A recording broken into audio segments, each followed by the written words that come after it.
Hi, I'm John from Youth for U.S. Liberty, telling you to vote yes for Amendment 64 in Colorado.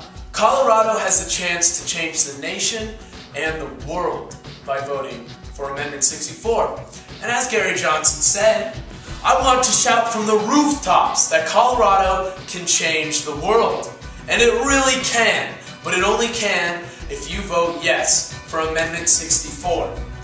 If you didn't know, Amendment 64 is also named the Regulate Marijuana Like Alcohol Act, and it wishes to decriminalize and legalize marijuana in the state of Colorado. And of course, there are people out there that think legalize marijuana, that's for stoners. But that's not true, and I can't emphasize how much that's not true. It's for liberty-loving Americans. And if that doesn't get you, let me write some facts down. About 80,000 deaths a year result from alcohol poisoning, which alcohol is a legal substance.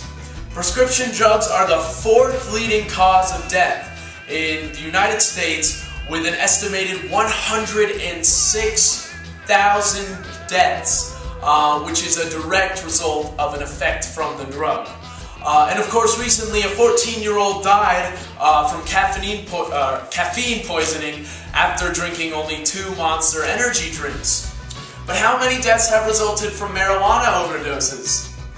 There have been 0 marijuana overdoses.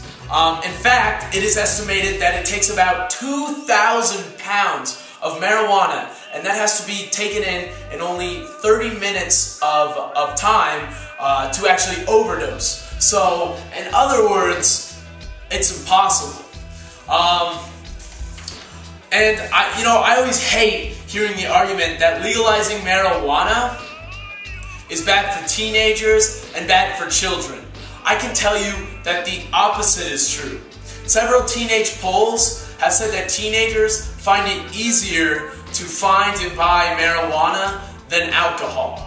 That's because alcohol is a legal and regulated trade. Marijuana is not.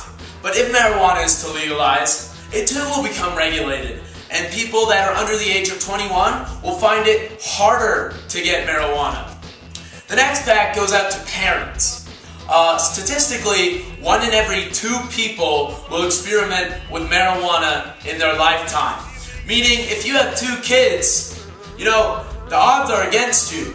And if that time comes and one of your children experiments with marijuana, do you want that child to either be instructed by you as a parent, or do you want them to be branded by the federal government as a criminal and ruin their life?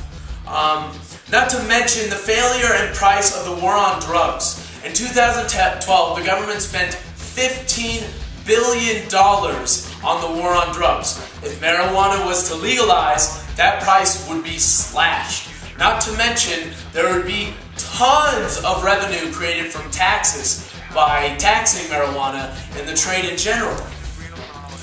The United States has the highest incarceration rate in the world because of the war on drugs. We need to stop criminalizing American citizens. There are so many more reasons why Amendment 64 is good and the war on drugs is bad. But for time's sake, I'm not going to give you all those reasons. But this Monday, October 29th, Youth for U.S. Liberty will be at CU Boulder in Colorado to see Gary Johnson's speech on Amendment 64 and ending the war on drugs. And, we're all pretty excited here. But remember, vote yes on Amendment 64 and live free.